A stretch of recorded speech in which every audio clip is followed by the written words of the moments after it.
Snap, we're rolling. We're rolling. First time, boy. Welcome to episode 1. We still haven't came up with the name yet. Nope. We'll have the name by the time this comes out, right? Yeah. Yeah. We got the name. Don't even worry about it. Episode 1 of Local Testimonies. I'm here with Braden and Isaac today. And I'm Kyler, KP. Dre. Also known as Dre. Yes, we don't really know what we're doing yet. We're still trying to figure this out. But yeah. So, tell me, who are you, Isaac? Who are you? Isaac, I'm a man of God that came from very broken down place, but I grew up to be a man of God. God's called me to do many great things within this timeline, and so that's me. Bray. What's up, guys? My name's Bray. Man of God over here. I love worship. Facts. Love worship. Facts. Love worship. Got to love the worship. Introduce yourself, main man. Kyler. I was raised in Angleton, Texas. I've been a Christian since 13 years old. I'm 16 now. So I've been on this walk for 3 years. I've been called, I think, by God to start having a social media presence to build the kingdom. And I've been delaying myself on it because I've been complaining to God that I don't have the right equipment. And He's been telling me that just start it anyways. So yeah, and I've been a little shy and embarrassed to do a lot of things. But now you know, we're stepping in faith. Stepping on faith. Stepping in faith. Stepping on that rock. On the rock. On the rock. So Isaac, how did you become a Christian? How did Isaac become a Christian? Well, it all started off with just me. Basically, I grew up in Houston. Like, I grew up over here in Angleton my entire life for 12 years, and throughout that time, I went to church my 5th grade year, and I was there for about a year. Going into 6th grade, that's when I eventually moved to Houston. And during that time in Houston, me living there for 5 years, it only got me more corrupted. I was influenced by my cousin to start smoking nicotine, and from there, it kind of just went on throughout my 7th grade year. 7th grade year, I was smoking nicotine and got into stuff called THC. And so after I got into THC, that went on throughout the summer, going into 8th grade. And then during 8th grade, I ended up quitting, and then I got myself better. I used to be a really big man, 275 pounds, and lowest weight I ever been was about at least 189 pounds. And so from there, that's when I lost weight. Going into freshman year was better, healthy, and a better mindset. But then I met this one girl, and when I found out this one girl started smoking, I started smoking again for her, just so I can get back in the rhythm of it. And so from there, that's when everything went downhill for me. Me and this one girl dated for about 11 and a half months. And throughout those 11 and a half months, it was really toxic. The whole time, very toxic, very just not healthy at all, trust issues and everything. And so after me and her broke up, that's when I was at the lowest point in my life. Just weeping, crying, didn't know what to do anymore without her, because with her, that was my whole world. And so I was just broken and falling apart. And then one day I was walking back home from playing basketball, and for some reason I just called out to the higher power, and I just started asking him questions. And so those questions I was asking him was just, I don't necessarily remember, but whenever I got home, I was scrolling on TikTok, and God was speaking through me on TikTok. There was a slideshow. Every time I would swipe throughout the slideshow, God was answering every single question I had asked him.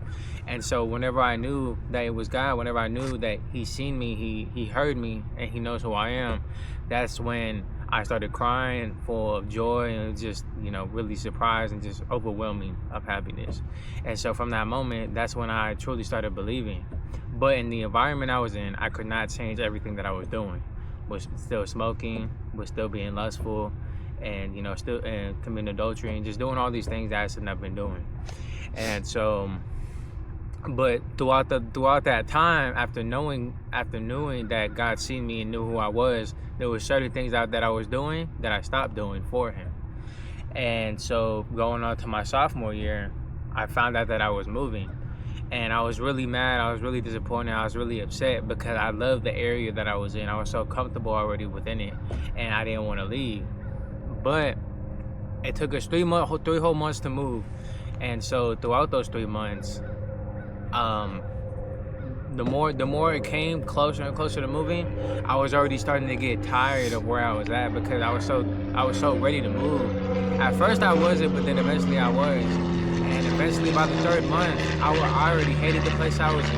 I didn't want to be there anymore, and I was so ready to move back over here to Angleton. And throughout that time of me like hating it, and then eventually like wanting to move out of it, the one thing I didn't recognize that God revealed to me whenever I converted my life to, giving my life to Him, was God wanted me to hate the place I was in so I could love this new place that I'm coming into.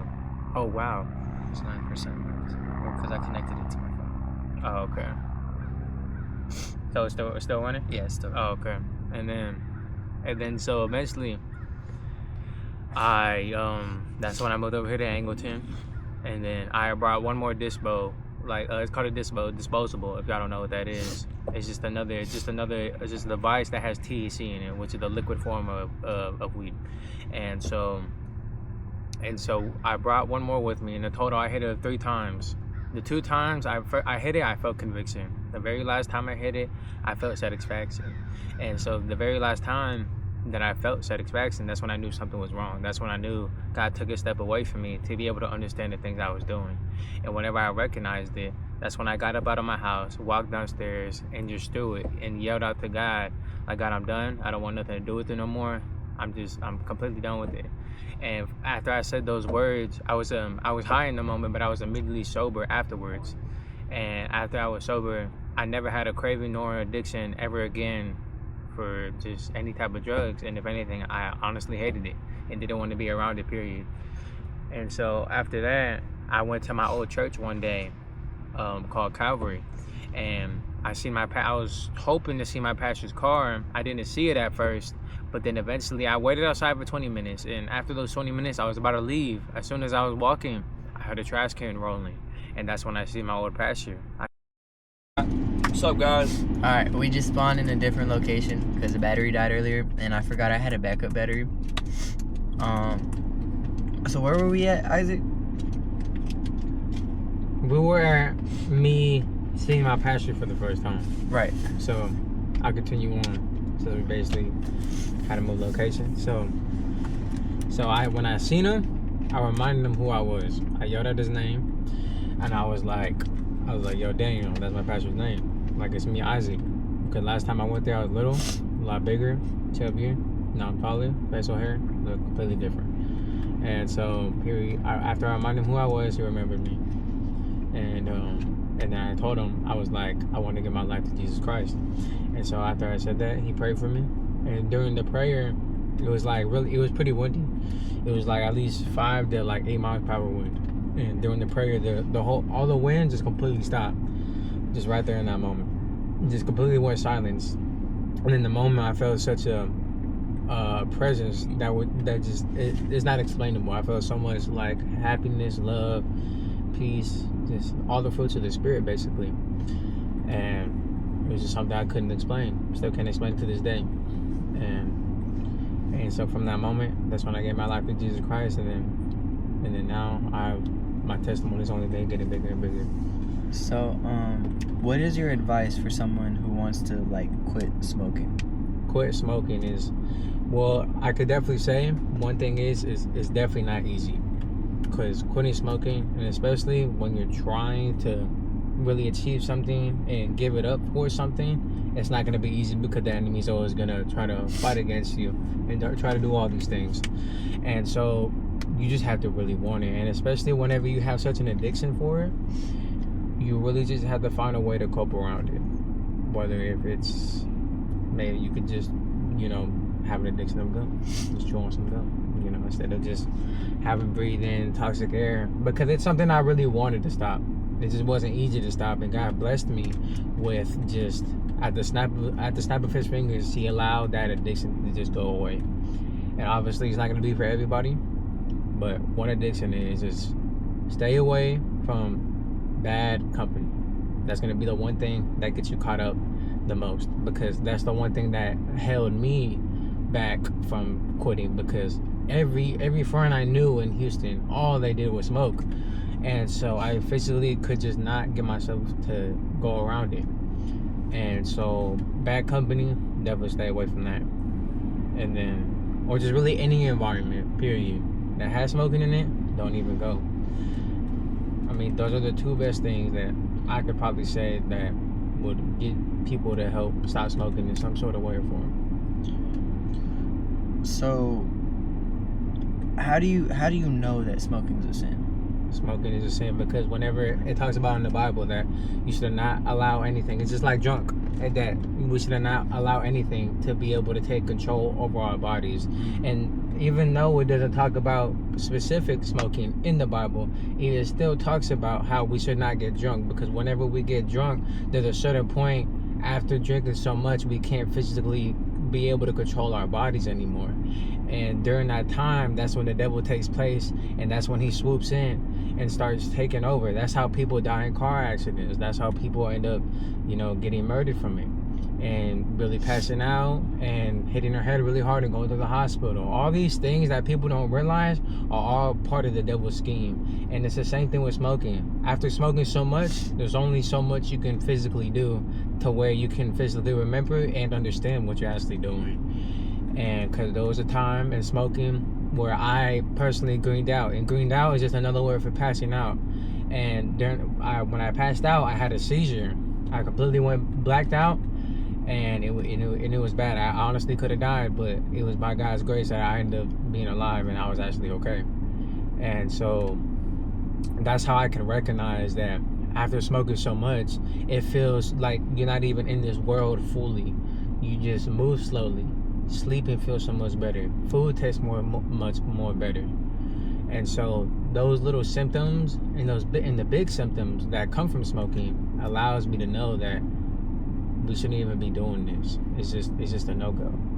And a lot of people like to say that, well, if God created this earth, he created the plants, so technically it's not all of a bad thing, right? It's not always the case. After Adam and Eve, after they ate that apple, that's when the good and evil got recognized. And so part of that came with the plan that people just don't recognize. That, yeah, these plants are beautiful, but it was like the apple. Apples look nice to eat.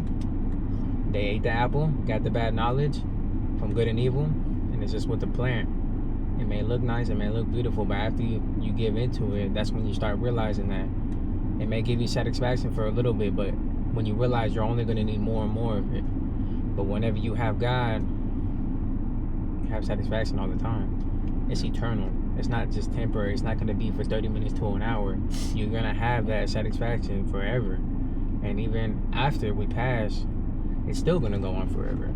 And so that's how I recognize whether or not, if it's good for me or not. Mm-hmm. So, Brandon, what's your testimony? All right, guys. All right. Oh, yeah, bro. So, I grew up, born Lake Jackson, grew up in Freeport. Mm-hmm. I went to church with my family from when I was a baby till probably like 5. Went to this Catholic church. Mm-hmm. I didn't have my ADHD.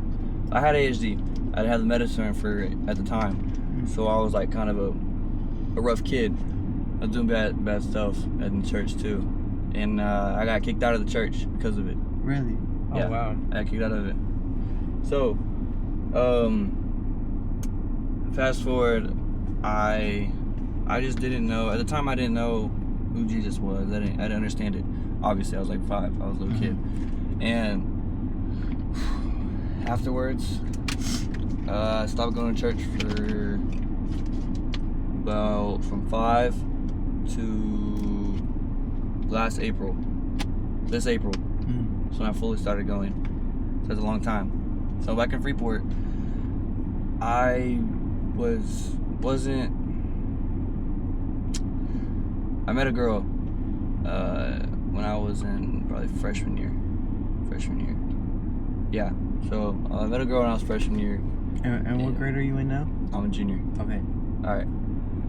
And we were doing bad stuff. I knew who Jesus was at the time because back in 8th grade, I would do little Bible studies with my friends, like Wesley, Peter, and all that. But then freshman year came, and I got with her, and it was just like she was my world. Right. We fell in love, and then we started doing bad things, and I felt empty. And then we were together about like 9 months. After that, I just couldn't stop. I couldn't get over it for about a year, till my sophomore year, a little middle of a sophomore year. I couldn't get over it because it just stuck with me. I wasn't really going to God. I was like, I'm just on my own. We can't do that. That's no. And then I started talking to Kyler more and Kayleen more. Since my freshman year, Kayleen she would always invite me to Life High. She would to a church. That's our church. And Kyler was always an influence. We didn't have any classes. We had at lunch. It was really fun. So Kyler influenced me, and Kayleen influenced me. So I went one day, and this will first time ever going. I'm walking up. Kyler's right there. He turns around, and he says, "Brayden!" He started running at me, and he jumped and gave me a big old hug. It was really, and then it was really fun. And then I was really uncomfortable going. First time ever. That's what's gonna happen. You haven't went to church in a long time, or you've never went before. You're gonna be uncomfortable. Right. But that's okay. That's normal. You just have to talk to God, prayer, everything. So after that, I started going ever since, and my life has turned around, and I can faithfully say I'm a man of God. And yeah. That's good. Oh, that's fine. I love it. I do too. So the pattern I'm noticing here, right, is that we, collectively, I haven't said mine yet, but collectively as a group, we fell off because of girls. Yeah, because girls originally, like how I seen it back in Adam and Eve, like I think this is my personal opinion, because we seen Adam fall because Eve tempted Adam to eat the apple. Right. And I feel like that connected to, like, obviously, I'm not gonna say like girls are the root of all evil, because obviously a woman of God will to be able to be a spouse for a man. But I'm saying that I feel like girls do have a play whenever it comes to our temptation can bring us down to a level that can just break us. Because obviously, if I feel like if Eve tempted Adam trying to give him that apple and he ended up falling for it and eating for it, what makes us think now that girls can't basically do the same things now. Right. And in Ecclesiastes, it talks about the things created of this earth, they never change. The cycles just repeat. The only thing is that they look different. Yeah. I forgot what verse it is, but yeah, that's what I got from studying it recently. Yeah. No, that's good though. But it talks about in the Bible. Sorry, huh? I don't know where it's what book it's in, but it says something about something sharp as a sword, but the girls, they don't know it. They don't know that they're making you fall. Right. It says in the Bible. I need to find it, and I'll get to that. That's what it talks about.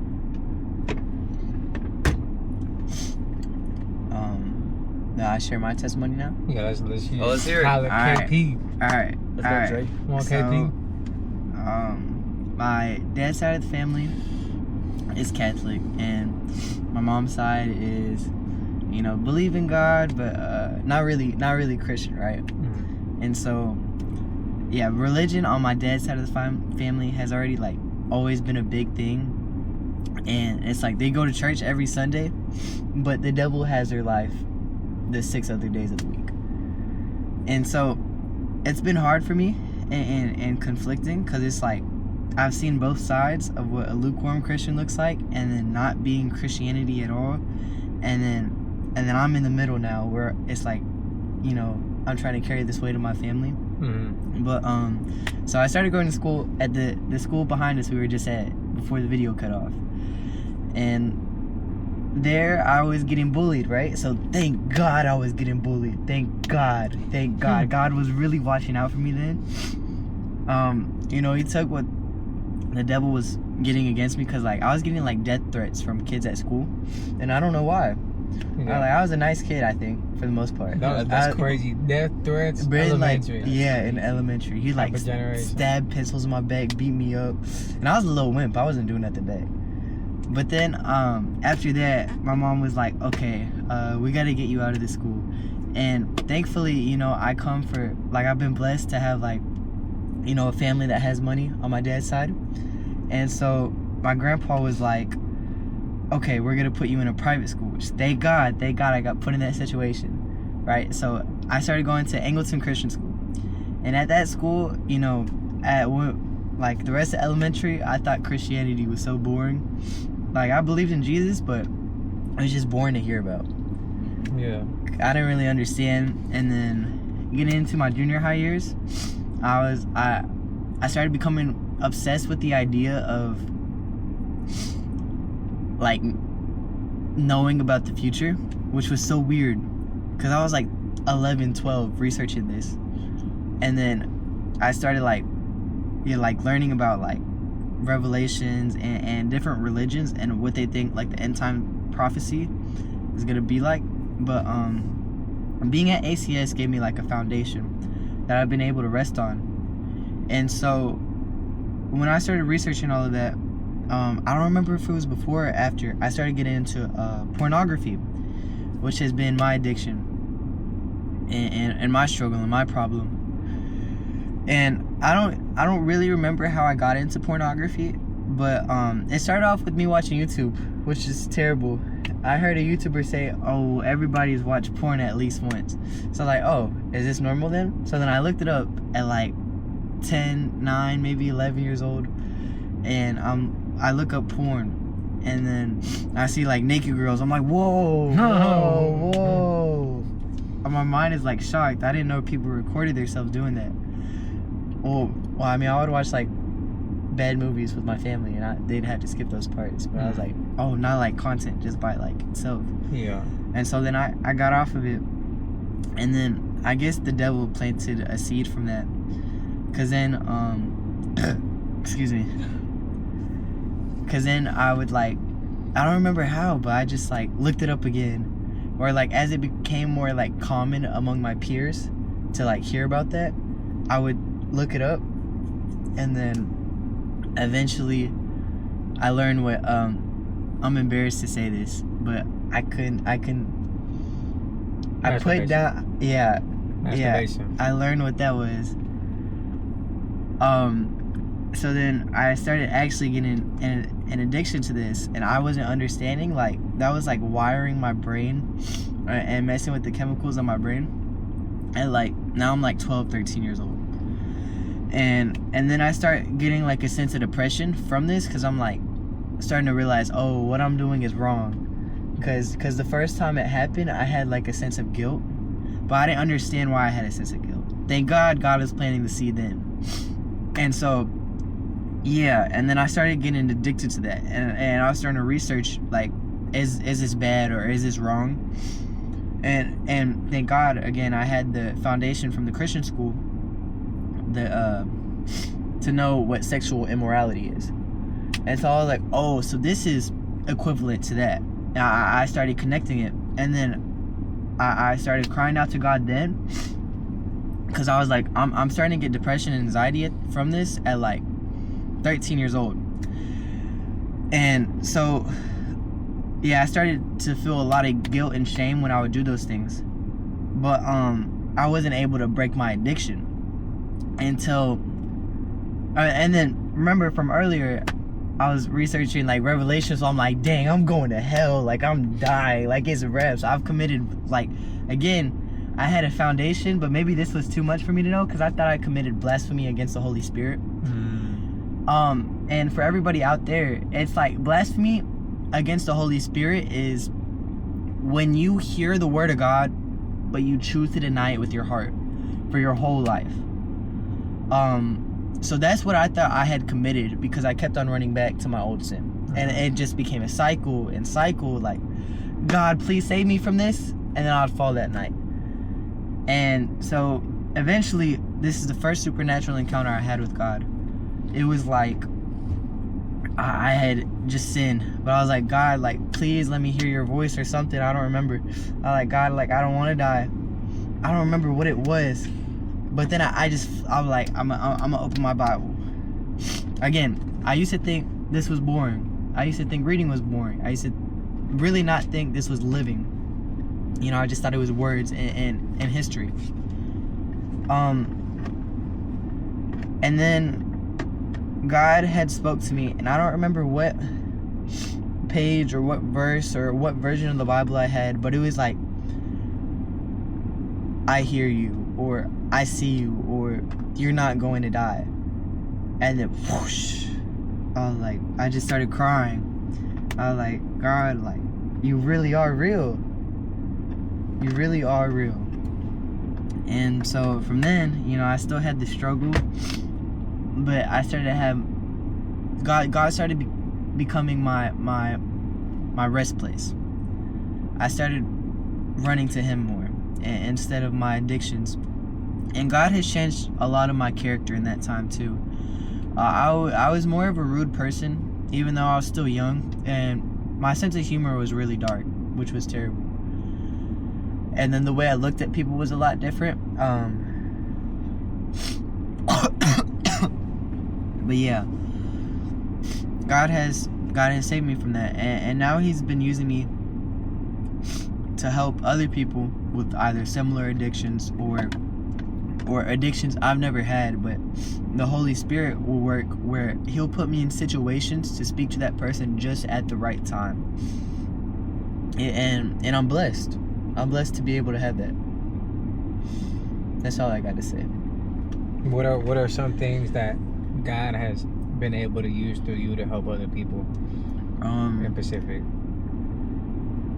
Like our lunch table. You know, I'm not trying to say this from like a prideful standpoint. Yeah, no, of course. But like the Holy Spirit like really has just used me a lot, and it's crazy that I get to be like, you know, literally one of His tools to build block and another block to build the kingdom, right? Mm-hmm. God has like literally, I wanted to leave the Christian school so bad, and I don't know why. Really it was to chase a girl. Okay, that was the reason why. It was to chase the girl, and God kept on telling me no, like, no, don't do that. And then I kept on asking my prayer, and then finally He was like, fine, but it's gonna hurt. And so I did go through a lot of hurt, switching to a public school, switching to Angleton High School, because it was a lot bigger and it's a lot different environment. But God has used me by simply just reflecting His character. And I'm so bad at it, but the light that I don't even see within myself, it sparks other people. And so I've met people like Braden and Isaac and people I never thought I would grow close to. I have. You know, basketball is something that I used to idolize. Now God has used it as, oh, now you can connect to this person who thinks basketball is their whole life. Because you've been able to find your identity in me. So now I've had the opportunity to speak to my teammates or other people who play basketball, or I've been able to speak to people within the church who I see struggling and crying and broken, and I ask them like, God, like, what's wrong? And I'm so aware that when I come up and I pray over somebody, I'm an answered prayer. That's fire. Yeah. No, I definitely would say the same. Like, especially when it comes to more like, instead of basketball people, I go back to reflect on like more people who smoke. Like I've met a couple people myself that who either smoke, who don't believe, or who was trying to come into faith. Some has fallen, some have fully gave in of truly believing. Because I mean, the very first person I think I've ever worked on coming into the school was, well, realistically that worked out. This girl, her name was Mia. She does go to a life church too, and with her, she was really interested in wanting to know. At some point throughout, I had Spanish class with her sophomore year, and throughout that time, she was like on and off with this guy here and there. I remember, because she would always like tell me about it, and I was just like, and I would always tell her, I was like, I mean, he's not for you, you know what I'm saying? Like, especially at a young age. Me personally, I do believe in young love, but it is definitely a rare percentage of people to find that young love, because it's really a maturity thing, Right. and it really takes because you don't just date just to date, you date to marry. And at a young age, the people ain't thinking about that, and so that's another reason why I'm like a little iffy with young love. I do believe it can happen. I've seen it myself, but it's not for everybody. I can tell you that right now. I believed it was for me. Broke a lot of girls' hearts that I feel absolutely guilty for. Back in the day, I knew it was best for me, because God didn't want that for me at all. But this Mia girl, eventually she started learning about God. I was able to, I let her to read the 4 Gospels to start off with that, and throughout that school year, she got more and more closer and closer. She would tell me she would go to church more, do all these things more, and throughout the summer, I'm guessing she kept growing, and I finally got to talk to her again at Life Church, and turns out she was doing it so much more better. Like, truly started reading more, understanding more, and she found a guy. I don't really know much about him. I don't know if he's truly into the Word or not, or if she's gonna be a seed that is planted within him to help him grow within his faith. But there's been a lot of people that I've been able to reach as well. Some have fallen, but some stay firm within it. Right. And then even in my family as well, I felt like I was definitely you checking battery? Yeah. Oh. Let me check on my phone. Keep talking. Okay. And definitely in my family as well. I think I was one of the well, one thing first, I give credit. Well, obviously give credit to all glory to God. But another person I give credit to is my grandmother, because she's been praying for me before I was even born, and so I can only imagine how many years it truly was. So for all I know, it's just 16 years of my, 16, 8. Yeah, it was 16 years of my whole life before, because at 16, that's when I gave my life to Christ. And so, and whenever I gave my life to Christ, my mom seen something different in me, and so she came in. My cousin, he came in. My other cousin, she came in even more. My aunt had more motivation to get into the Word more, because she's seen moving in such drastic and fast and amazing ways that they've never seen me moving. Because throughout the time when I was smoking, I was very distant. I was very angry, didn't want to be around my family too much. I was always like wanting to be in my room, be with my girl, or just be around friends that would smoke and could like understand how I am. And so like, this is mostly for you guys, either whether you're in the Word or not.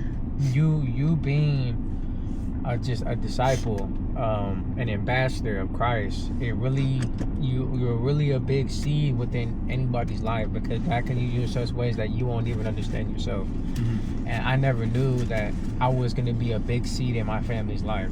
And so it's been amazing.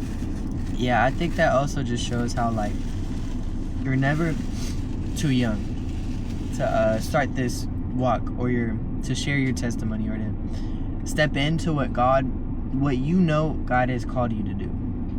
A lot of the times we see like when I get older, I want to go out on missionary trips for God. Like, I want to go speak out, and I want people to experience this kind of love that I've experienced, or this kind of change that I've experienced from something that is supernatural. But people forget that the missionary trip can start within your house. The missionary trip can start within your school. The missionary trip can start within your friend group. You don't have to go somewhere far to reach people. God moves in ways that we don't see. And so, like, when you have this plan of, oh, I'm gonna go back to this place, and you could have good intentions, but God will manage to reach all these other people that you never would have expected to, and yet that God's plan was so much better, and we still get to bear all the fruit, and we get to enjoy all of it, and the blessings we just get, and we're not worthy of any of it. And Brayden, what do you think? What you got, Brandon? About what? Start rapping. Alright, I want to talk about something that I didn't talk about in my testimony. So, I had an addiction. I got into, it was from school. Went to this school right behind us before the camera shut off. So, I got introduced in pornography in the 5th grade. And seed was planted in my head. It was to a point where I would watch it everywhere I went. I had a tablet that I had, my mom got me for one of my birthdays, and I was an everyday thing. I would watch it, and then it leaded up. The lust leaded up, not just to watch it, but into my lifestyle. It started making me do things that I shouldn't have been doing, talking, listening to this music, and doing bad things, and it would affect other people too. So it was me leading others to sin, which is not a good thing to do at all. So going up to my freshman year, whenever I met the girl, it was just we met, it was straight downhill. As soon as we met, we just started talking about bad things, doing bad things, and it affected me a lot, and affected my mental too, because I had a certain point of depression.